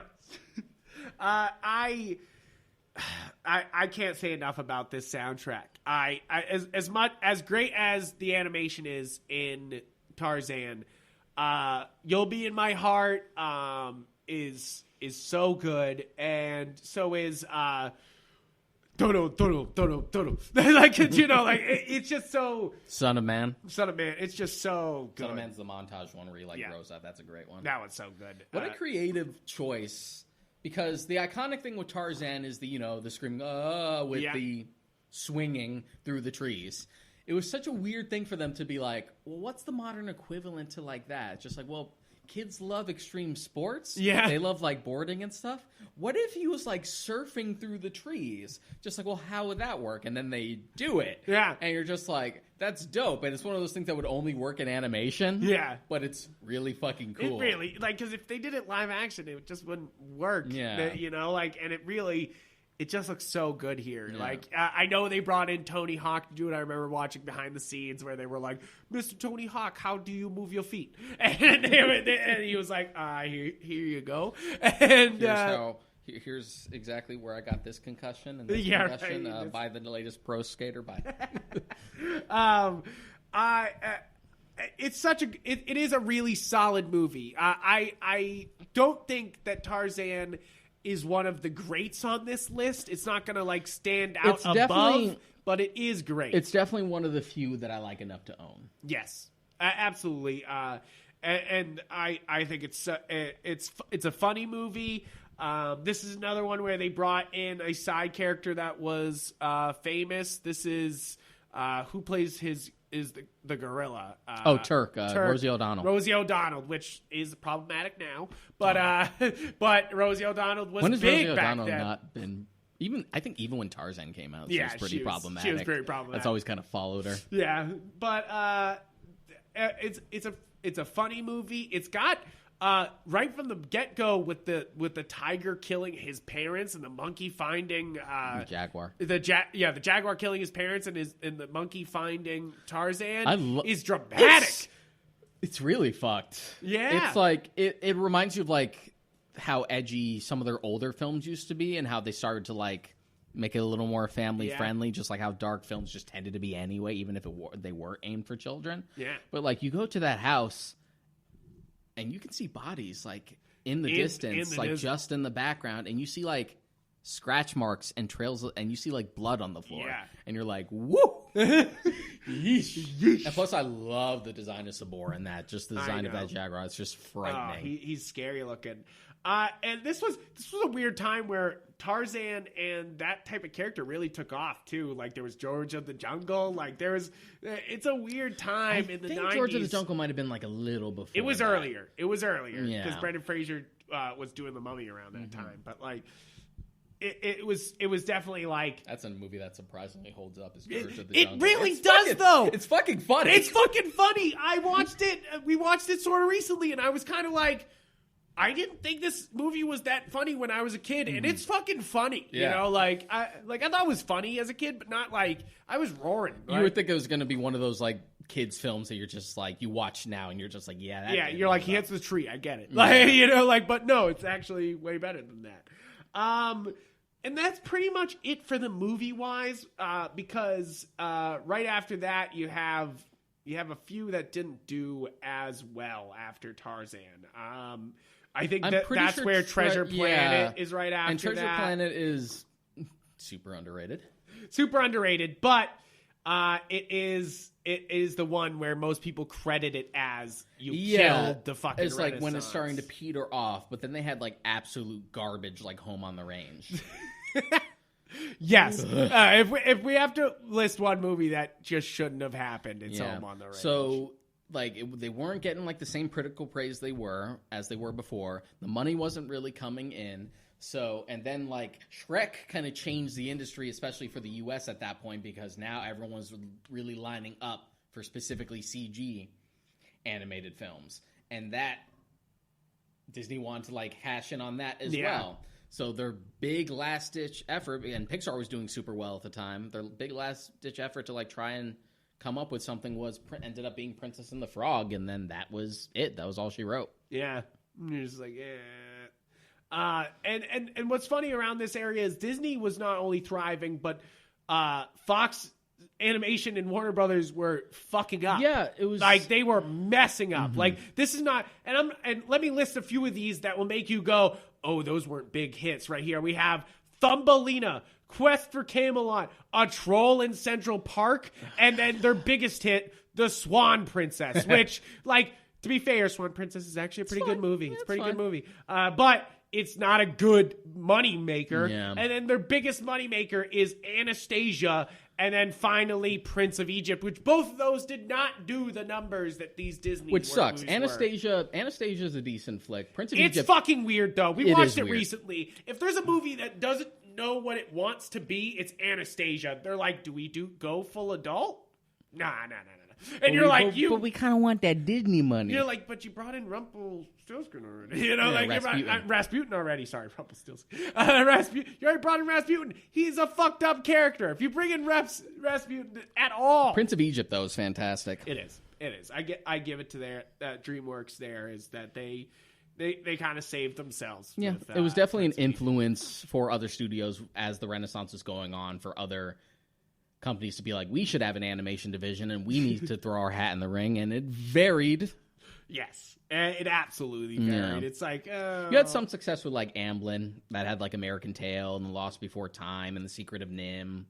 yeah, yeah, and even And then those, DreamWorks was coming up, but the problem with DreamWorks is that they kind of peaked early. They had like Prince of Egypt, which is still their best movie, and then El Dorado, which is great. And then after that, it was kind of... You occasionally got like a decent one like a Shrek or like a How to Train Your Dragon, and then maybe like a Megamind, and then the rest are just like garbage. Yeah, you're just like, we're forgetting here in this Renaissance, most people will include Fantasia 2000. Yeah, I could see why you would forget that one. Though That's sort of like in its own spot. it really is, Yeah. because it's the turn of the century and it was doing a different thing, And it's not a wholly animated film. Yeah.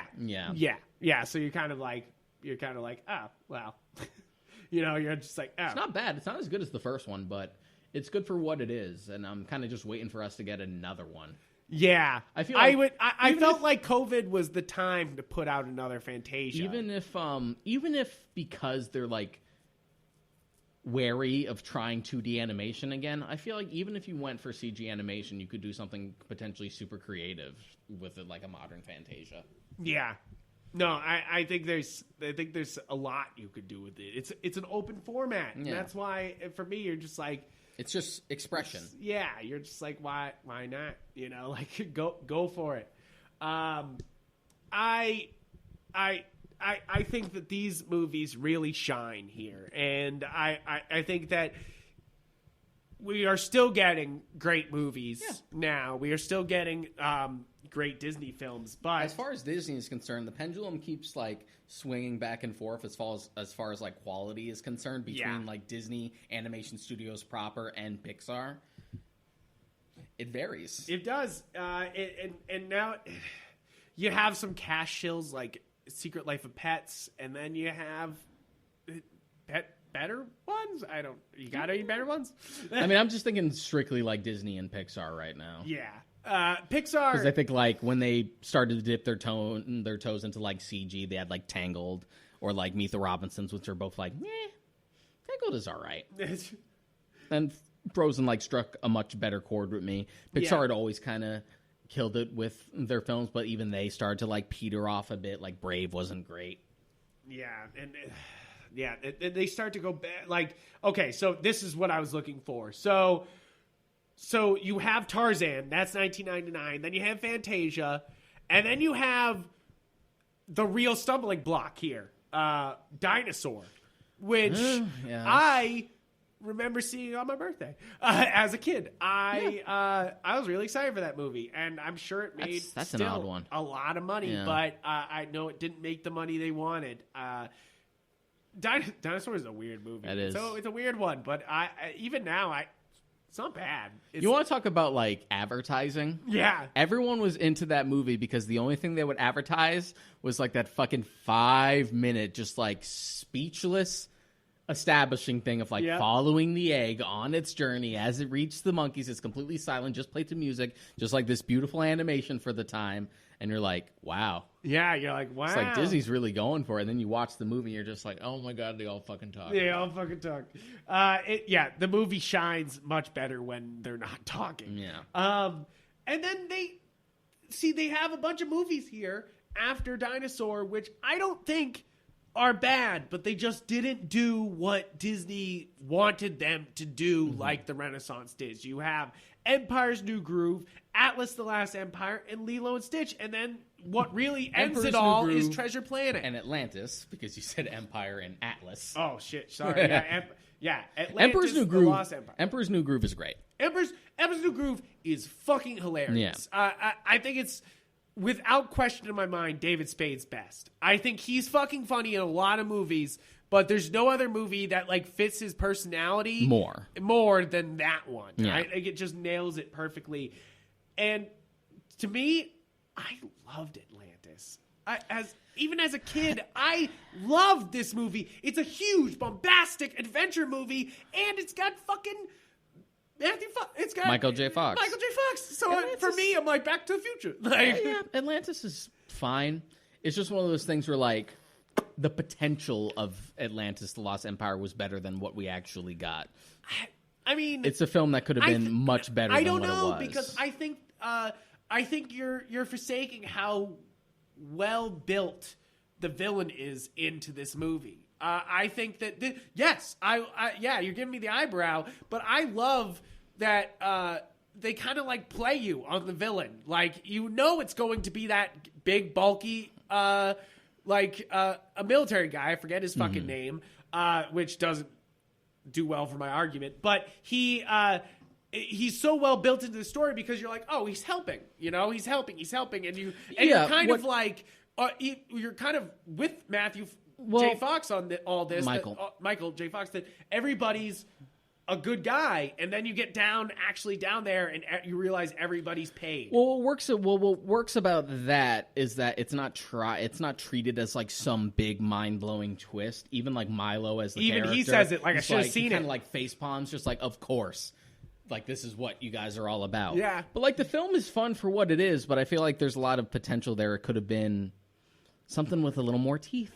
Again. All right. But it is definitely it definitely is pretty to look at. I love that it's like Mike Mignola's art style. Yeah. That might be one of the reasons why it's one of my he was like an favorites. early concept artist brought along, and he didn't stick around with the project, but they like kept a lot of like his style. And you could tell with the fish rides, I think the most. All the things they ride on look like they dropped out of a Hellboy comic. Yeah. Like you're just like, what the fuck? And I think that's one of the reasons why I loved the movie is that like all the ships looked great. Like I think I was really head over heels about this idea of going underwater and finding this place. Like I know that sounds stupid, but that's fine. I just felt like it could have been more interesting to me. My biggest takeaway with Atlantis is its aesthetic and its cast. Yeah. It's got a great cast. Yeah. And then you have Lilo and Stitch, which as a kid and even now, it's one of my favorite Disney films. It's so good. It's got a great message. Out of all the Disney films to have a great message, at least Lilo and Stitch has one of the best. Lilo and Stitch has like its poignant moments are so poignant that it almost makes me wish that there wasn't like the sci-fi element in here. Yeah. Because it's just one of those things where like that talk that Nani and Lilo have in the hammock about like their parents, I'm just like, this is so good that I almost wish that this was just an animated film about a sister trying to take care of her. It's true. Her sister, like a mom. Like I would have just loved that movie, but it's Disney, so it kind of has to have that. It's sort of the same way I feel about like Soul coming out. Yeah, we're just like, oh man, I really wish that this was just like a nice film about a man who just wants to play jazz. But then we have to sort of like shove in that like supernatural element. Well, that's the part that makes it an animated film. But you could portray that without having the fantastical element. But Disney is known for that, so they have to tick that box. They have to take that. But to be fair, some of the funniest lines in the entire film are because of the sci-fi elements. Yeah, absolutely. I always love him being like, what? You want me to do this? And he's just like, blah, blah, blah. And he's like, oh, yeah, okay. And as a kid, and I think this hasn't been said, Disney Renaissance, as a kid, really helped me really love doing impressions. And I know I don't do a lot of impressions on this show. I do voices, but I don't do like impressions. But Lilo and Stitch was always my first impression that I could really nail because it's so easy. Like it's just like it's so For Jamba? for Jamba, Jamba's easy, and so is Stitch. Stitch is like punch buggy, no punch back. Like he goes really high. I'm not doing it super well right now, but as a kid, I could really do it, and and I always loved Lilo and Stitch because of that, because it was just so easy to copy.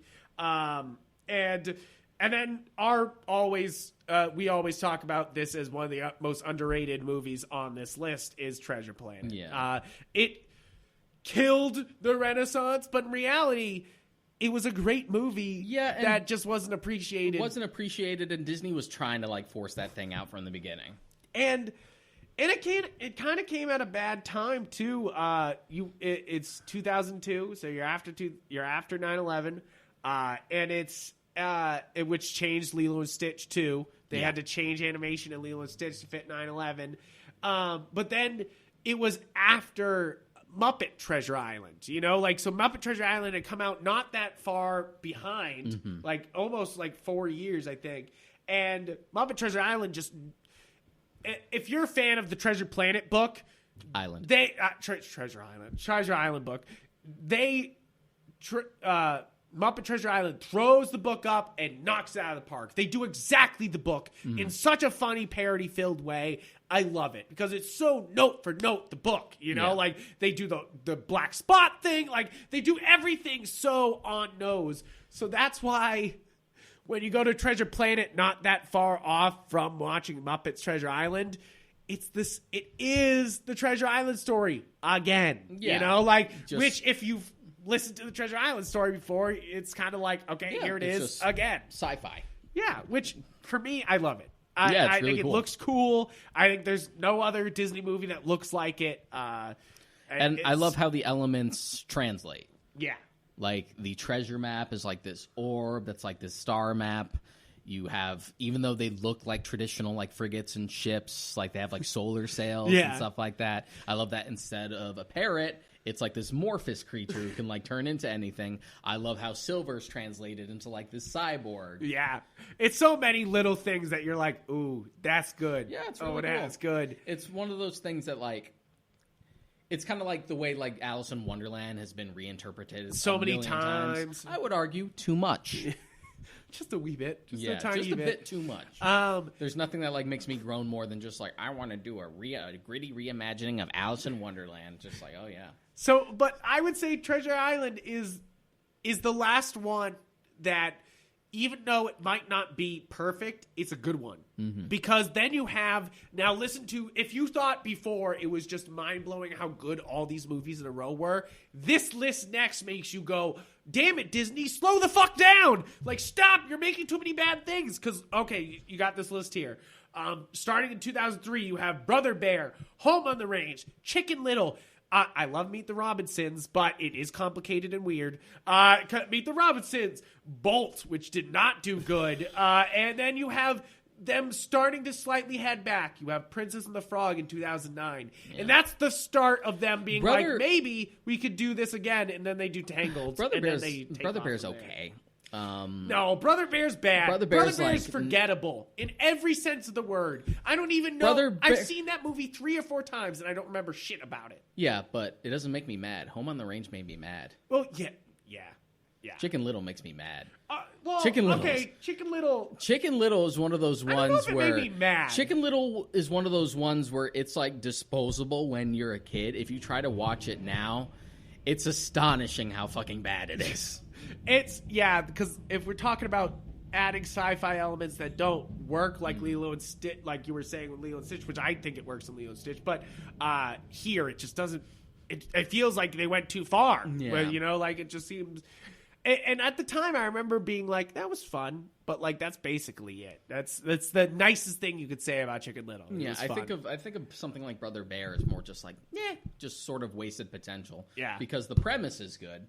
And I like the idea of like that whole like brother dynamic, but the way it's actually executed, you're just like, I guess Rick Moranis is in it. That's kind of Yeah, you're like, that's kind of cool. That's kind of cool. And as I said, the Princess and the Frog really turns it around. Then you have Tangled, Wreck-It Ralph, Frozen, and then you just have every hit all the way till now.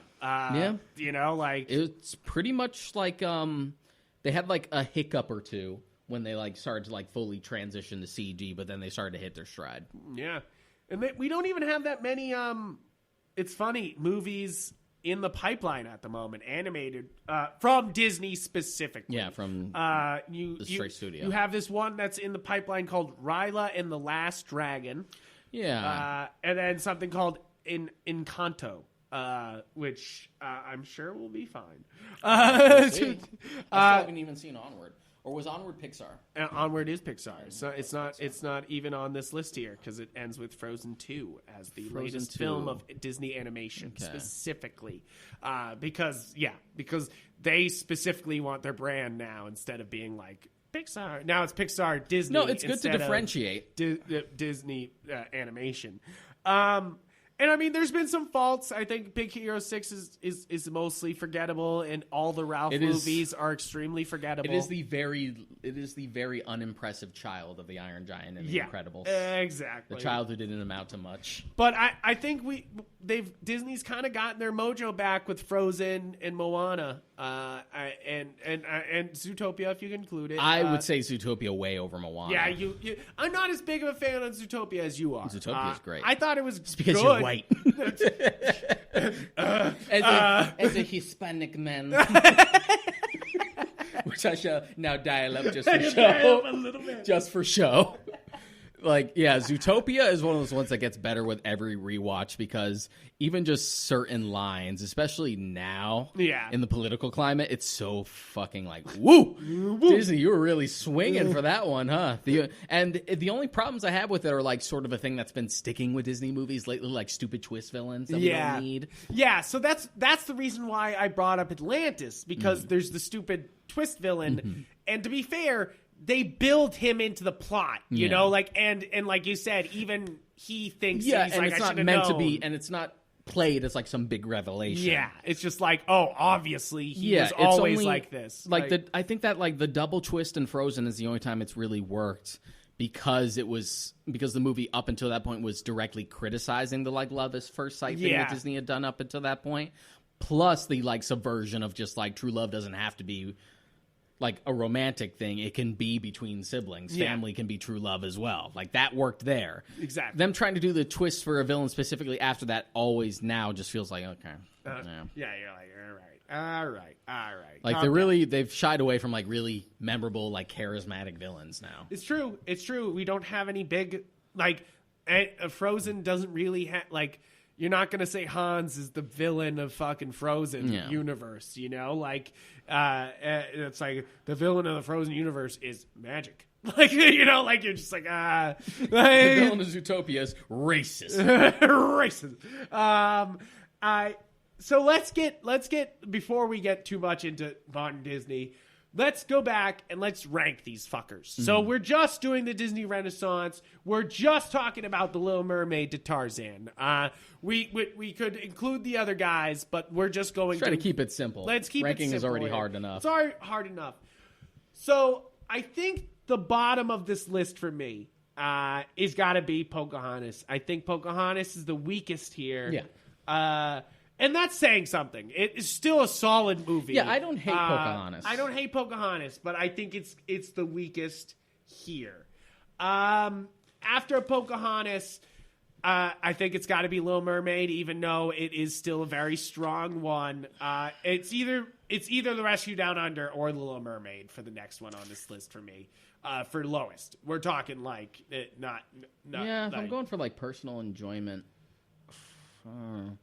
That's a tough one because I'm also like looking at Mulan because again I'm not like crazy about Mulan. Mulan's going to be a different place for me. Yeah. That's for sure. So for me, like bottom, I agree with you. Is Pocahontas. Next one, I'd probably do Rescuers Down Under. Yeah, it's Rescuers Down Under is a good movie though. Yeah. I remember as a kid loving it. I remember thinking it was so cute. I think it's one of like- those things where like I probably like Rescuers Down Under and enjoy it and would watch it more than Mulan, but Mulan is just a better movie. Okay, so I'll go Pocahontas, Rescuers Down Under, then Little Mermaid for me.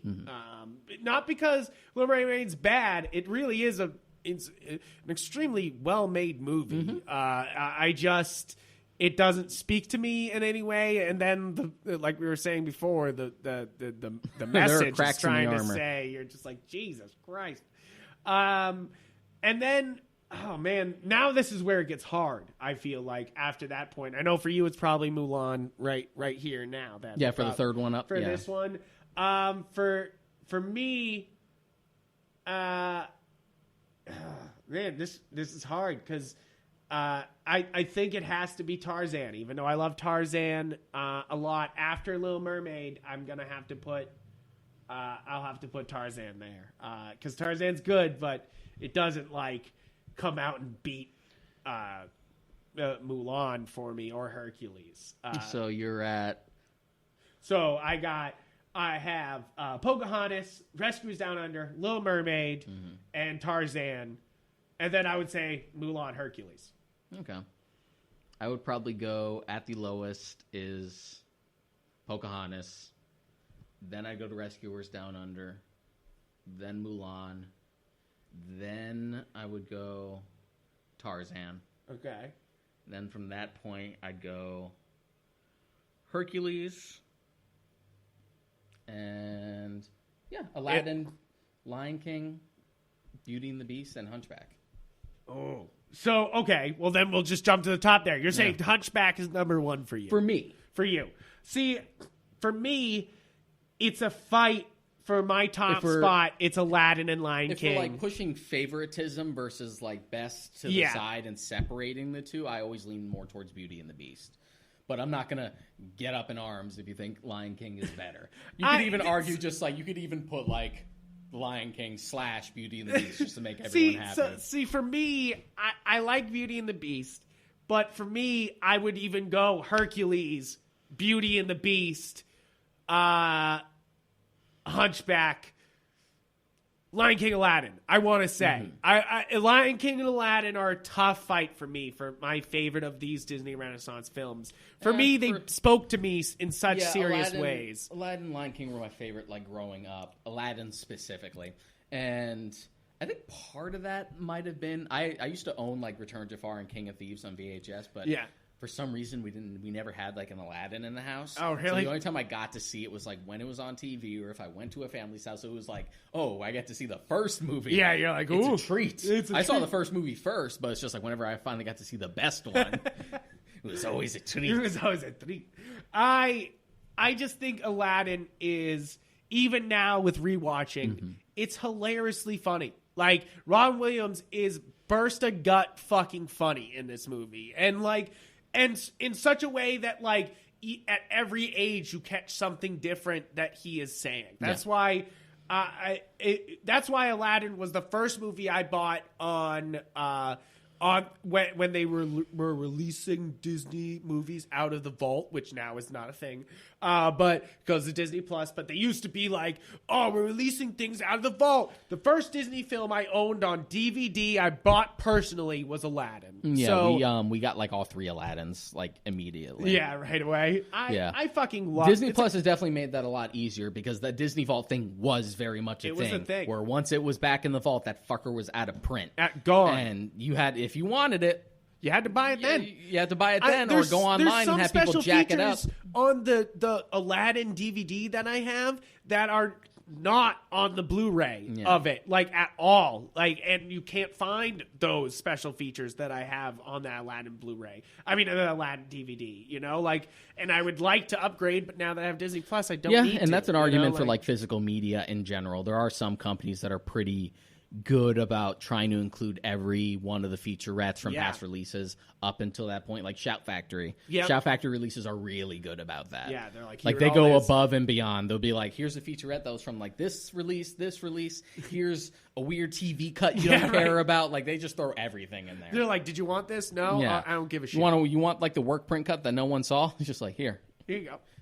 I think that Lion King is emotionally one of my favorites on this list, just because how powerful it can be, and then also soundtrack wise, it's so fucking funny.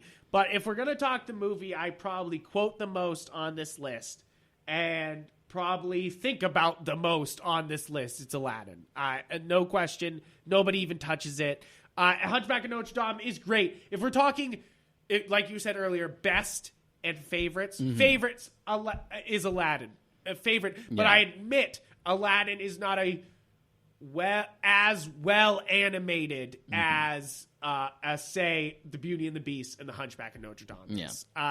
Beauty and the Beast, even though I am slightly shitting on it here, is a gorgeously animated film. There's a reason why it got the Oscar. we want to talk about like CG implementation for stuff. Oh, yeah. Even though you can sort of see the cracks now and it's a little bit dated, like the ballroom dance still looks gorgeous. You could tell it's a CG background, but it still looks good. great. And even up until that point, Hunchback has the big climax scene where Quasimodo breaks the chains and swings out to the crowd to grab Esmeralda, and that's like a CG shot too, and it still looks fantastic. It looks really good. It's like, and I think that if there's one of these movies that uses its music and its animation to its fullest, it's Hunchback. If there's one that pushes why it should be an animated film, it's Hunchback. Hunchback shows off so much, you know, the opening to that film still gives me chills every time I watch it. Down from Frollo killing Quasimodo's mom to the big music, to, the operatic huge music. to the huge crescendo with the bells ringing towards it. It's amazing. It's amazing. And then you're like, oh, that's not even the end of it. Even songs that you would think would be nah, like Feast of Fools, is still just oh, it's fun. It is fun. But then you get to God Help the Outcast, and you're like, holy shit. Yeah, and that's what I gotta give credit to, is that Beauty and the Beast, it does have some great songs, and technically is one of the more beautifully animated films out there. Yeah, and I would say there's two songs that really stand out. It's the opening and Be Our Guest. Yeah. Those are two... Little Town. Little Town and Be Our Beauty Guest. and the Beast song is also great. I love Gaston's song as well. I do. I'm not Here's the shitting thing. on it because what is it? Song Before Time or Tale as Old as Time? Yeah. There's a reason why that became the instant Disney song. Tale as Old as Time is a Disney trademark. You know, but sometimes there's there's a novelty loss with a meaningful song versus just a memorable song. Yeah. That's just fun to sing. But I will say for Beauty and the Beast is that there's not a single song in that I dislike, which Hunchback is my favorite, and I that's can't a even good say point. that for it because that's a good point. because I hate a guy like you. But Aladdin. There's there's not a single bad song I don't in think Aladdin. There's a single song I dislike in Aladdin. No. No, that's why for me, I think Aladdin takes the cake on all of this. Is that I like every song in it. Same thing for Lion King. I like every song in Lion King. There's pretty much, if we're talking best soundtracks here, if we're getting off a list of favorite and best soundtracks out of all these Disney Renaissance. Ooh, that's a tough. It's even a tougher question. My immediate instinct is to go to the Lion King because Hans Zimmer is literally my favorite composer. Yeah, he's doing such a good job there. And Elton John is killing it. This soundtrack, I was saying, Phil Collins didn't have to go that hard, but Elton John in the Air Tonight is baby making music. You know, he nails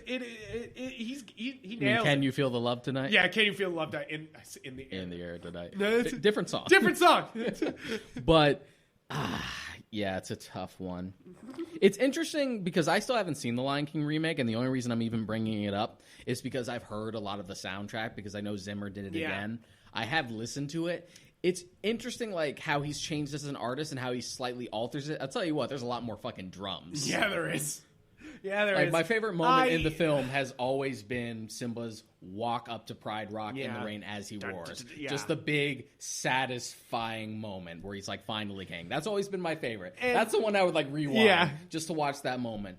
Zimmer's version of that song in the remake is really interesting because it's, like, really big on the fucking drums. Yeah, like, it really it's kind of sounds dope. good. It's not better or worse. It's just kind of different. It's interesting. So my problem, I've seen the remake. The only live action remake I've not seen is Aladdin, and that's because, as we're saying here, I just don't.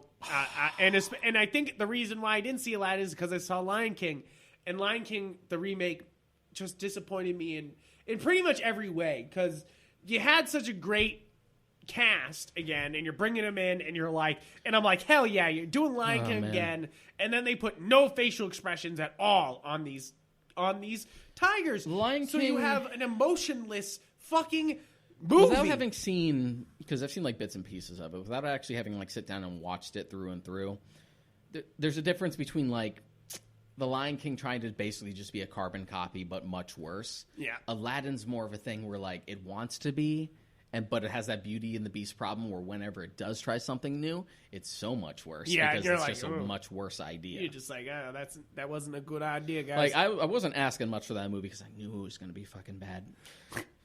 It's like, if you could at least give me a fucking cool live action representation of the fight with the Jafar snake, then I will be marginally happy. I just need the Prince Ali song to be good. Oh, it's bad. See, like that's the thing is I needed Will Smith whipping around the entire time like Genie does, and it being as adventure sweeping as that song feels. Because that song, I hate to go off on a tangent, but that song is so important because it's the big lie. It's the big like I'm Prince Ali, and they just like take you away on it. You don't need to watch the film. All you need to do is like look for that clip, like and for just watch Prince that Ali clip and watch that, and you'll be like, I'm good. That's pretty much what to expect. And I mean that's and they auto tune the fuck out of it. It's funny that I've seen Lion King and you've seen Aladdin, and together they're both terrible. they're just both bad. They auto tune the fuck out of Will Smith's voice though, and they try to hide it like they did for Emma Watson in Beauty and the Beast, and you're just like, oh God, I remember seeing Beauty and the Beast, and as soon as Little Town started, I was like, ooh. Okay, you're wrong. And that's coming from, I am the biggest Emma Watson fan. I will watch anything Emma Watson is. I love her. I think she's gorgeous. I think she's awesome. Fuck Beauty and the Beast, though. You're just like, why'd you add all this shit? It was kind of a weird choice for Belle to begin with, really. I mean, not really. She's super marketable. Yeah, but what fucked me up was someone like threw out another suggestion instead, and it's just like, what if Haley Atwell played her instead? And I was just like, yeah, fuck. It's sort of like too bad. It's sort of like the thing when Anti-Fanboy said Mads Mikkelsen should play Doctor Doom, and I'm like, shit. But they already used him for Doctor Strange. What a waste. It's true though. Yeah. What a waste. I love these movies. This is my childhood. I could go on forever and ever about these, but we're gonna sum it up right here. Subscribe to Disney Plus. Disney Plus, give us money. Is basically how that sums up. Yeah, because Disney's really struggling with money right now. So they should share with me, is what I'm saying. But basically, I think that's the best part of Disney Plus is that I get to go back and watch all these movies and be current on them again and realize that this time in Disney's history was absolutely fantastic. Yeah, very specific moment where we were spoiled with the good shit. Yeah, and even we still have good stuff now, but just like the consistency. I would even say it's kind of what not phase 2, but even phase 3 of the Marvel stuff is happening. You know, like they had a bunch of hits in a row. You know, like. And that's what they're probably trying to emulate again. They're like, can we get a shit ton of hits in a row? Yeah, phase 3, when you look at it, if you go strictly by averages, was definitely the best phase. Yeah. It was the longest. It had the most movies, but it was always the most consistently good. The only two misfires in Phase 3 were Ant-Man and the Wasp and Captain Marvel. Yeah, and you're just like, meh. But other than that, they're pretty good. Yeah. And that's what they want. They want these consistent long hits, and then they get you for fans for life. And that's really... that's what's the crazy about Disney, is that they've been around for so long that they can be like, oh, we want to make you a fan from childhood and then hold you for the rest of your goddamn life and not let you go. And you know what? Fine. Like, for me, it's like, oh, okay, keep giving us good stuff and I'll be along for the ride. You know, like, for me, I don't care. I'm for it. You know, like, but stop doing those live action remakes if you're going to make them so ugly looking. That's it. Basically. Lion King is a feat of CGI. You made those lions look so good. You made them too good looking that it just didn't work as a movie. You know what? If a movie needs a scene with the lion, we know we could just replicate it and not put the actors in danger. Right? You know, we've gotten to that point. You got to that point. I mean, but it's just why didn't we say done with it at Revenant when they were like, that's a CGI bear, but it looks fucking good? It was just the point of like Favreau getting a little too into the technology, because again, he did Jungle Book before that, and Jungle Book were also pretty photorealistic, but the animals were still expressive. Yeah, exactly. Now, thank you guys for listening in. Thank you for listening to us rant about the Disney Renaissance. Please check us out everywhere you listen to your podcast. Please subscribe. But most of all, please talk to us on our Facebook pages. You can check them out. We are part of GalaxyofGeek.com. Yeah, we're the most active there. That's in our Facebook page. We're most active on there, so you can talk to us on there. But we do have a Warp Shelf Facebook page if you want to contact us on that personally. We also have our own Twitters. I'm Frank on Twitter. I'm Mod Karaika. And we want to talk about these things. If you're like Deshaun, Mulan's a fucking good movie, tweet it at him. I know he'll fight you. And say what? Yes, it is a good movie. Yeah. Yes. That will be the fight. That'll be the fight. I like it. He's like, but you don't love it, so so I gotta fight you. I gotta ruin your career. I gotta fucking send you in the hole. I gotta end this man's life. But thank you guys. Please, we'd love to talk to you more about it. Obviously, we can talk about this forever and ever, so we would love to talk to you guys more about it online. And thank you for listening in. Have a great one. See you next time.